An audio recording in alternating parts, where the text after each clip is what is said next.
all my drinks. This one's got extra salt in it. This is my prune juice. This is my electrolytes. Okay, I have been home for 2 hours. I'm actually feeling really great. I definitely am, I wouldn't say crampy, it's more like gas bubbles, and like I'm a little bit nervous for when I need to go to the bathroom because I feel like that will be painful. But definitely doing a lot of things to avoid constipation. I've got my little setup of all my drinks, my electrolytes.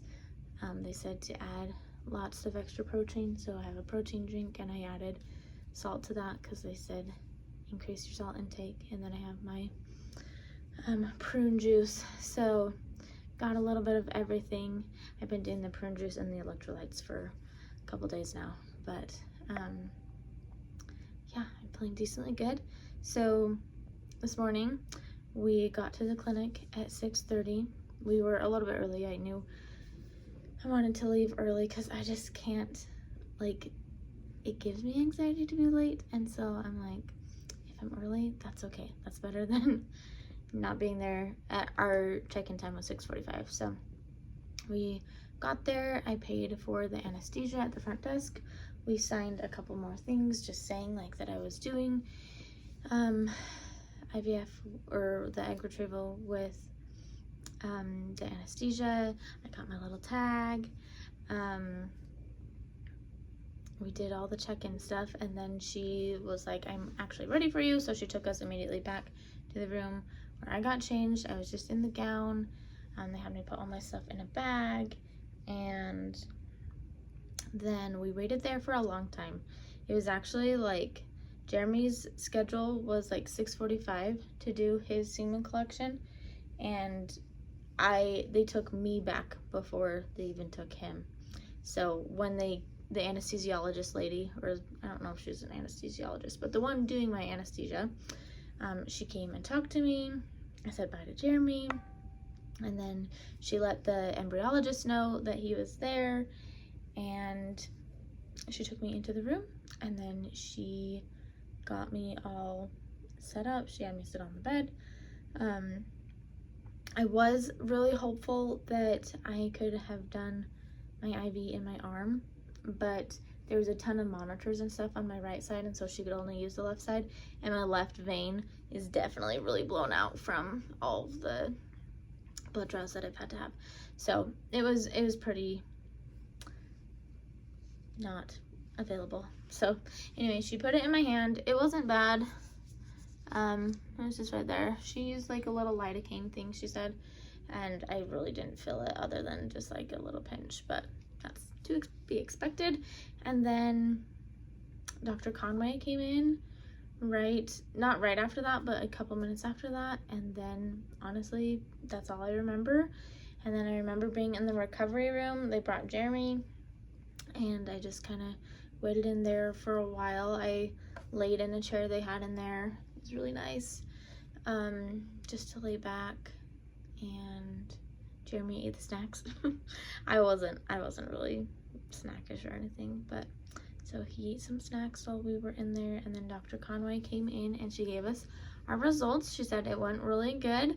I got 26 eggs retrieved, and of those, like, that number will drastically go down over the next couple days. So how many were actually mature, and then when they do the fertilization, how many actually fertilize. And we should be able to get that report, the fertilization report, tomorrow.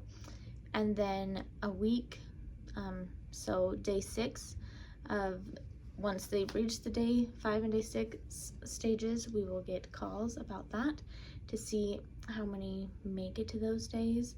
And she was hopeful. She said she is hopeful that we'll get 6 to 8 by that time. So that's really great.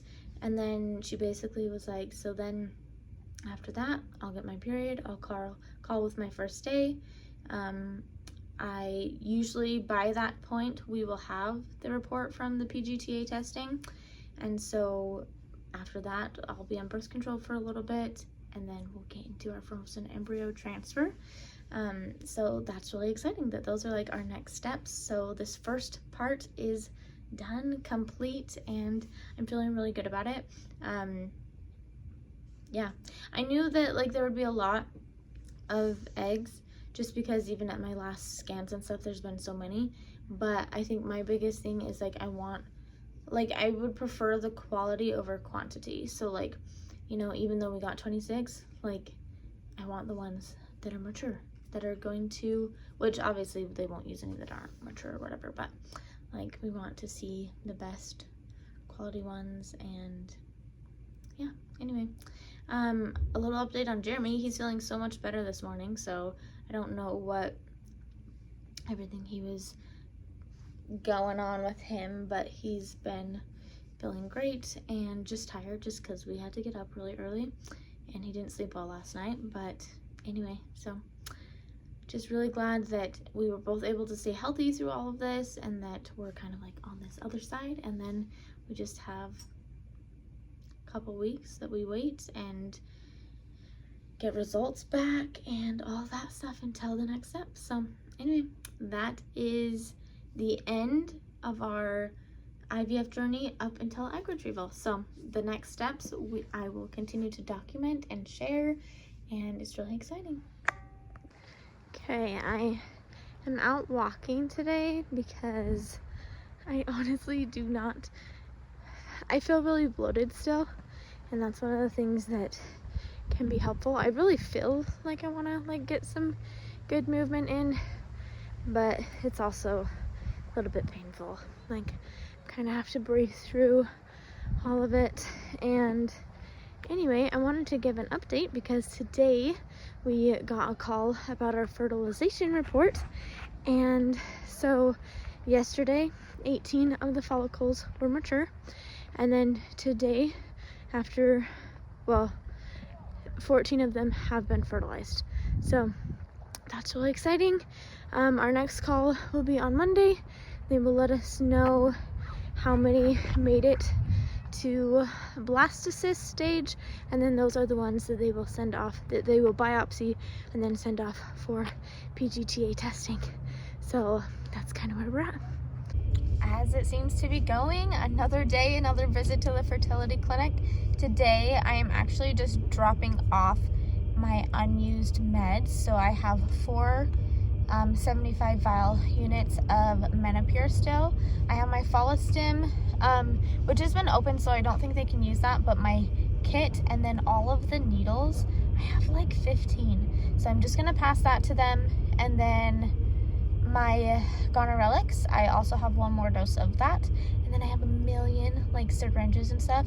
They sent me a ton of like insulin syringes, and then I have a bunch that I didn't use for Menopur, and so many alcohol swabs, and then my Q-caps, which honestly, Q-caps are the way to go. I have a box of some that I didn't use yet, and I'm gonna keep those for the next time I use Pregnol, because for mixing, it is so nice to not have to like get the syringe in there, and then when you draw it out, to make sure everything like comes through the needle and that you're like not getting air bubbles additionally. So that's what I have in the bag. I'm gonna go take it into them and let them either get rid of it if it's something they can't use, or keep it and then use it. I know when I was doing my cycle, they said like if you basically if they ever like up your dose during the cycle and they didn't order you enough meds, they have some on hand and they just have you pay, I think, like shipping or something. So they always have like a little stash, so I'm like, might as well let somebody else use it.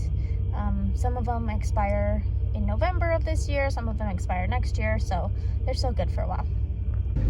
Okay, I don't think I've updated in a little bit.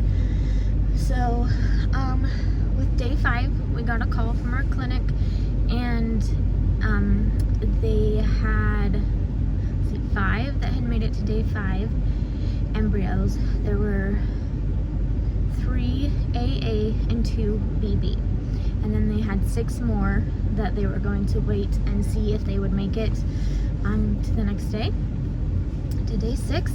And then 2 of those, they called us the next day, and 2 of those made it, and it was in One of them was a BB and one of them was a BC. And I just got results on my email, so I still need to wait for my fertility clinic to call me. Gosh, it's so cold outside. Sorry, I'm shaking.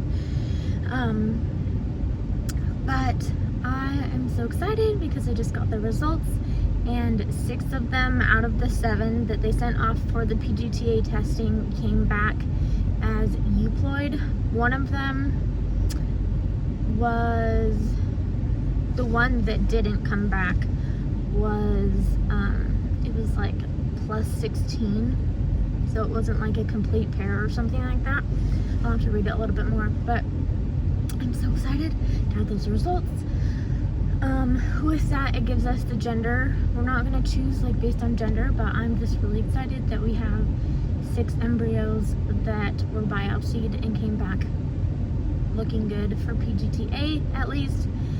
And yeah, so, and we have some really good grades too. So some AA's. And the one that didn't come back good was one of our AA's, but we still have 2 AA's, 2 BB's, and then 1 BC. So those are our results, and I am so excited. Okay, maybe it's been a hot minute since I updated last, but I'm really excited because yesterday on Monday I had a call with the clinic, and that was my calendaring for our frozen embryo transfer. And since it takes a while for insurance to approve things to get the pre-authorizations, we are planning for the end of April frozen embryo transfer. So I'm really excited. They asked us if we had talked about which embryo we want to do the transfer with, and I'm like, oh, I mean, I wasn't expecting that question, but we had talked about it, me and Jeremy. So we are transferring our best looking embryo. It's a 4AA day 5 embryo came back good from PGTA testing, and yeah, I'm just really excited. In the next couple weeks, we'll start going and doing my baseline ultrasound, starting some more estrase and progesterone, and the progesterone and oil shots. So that is what is coming up and that we can look forward to.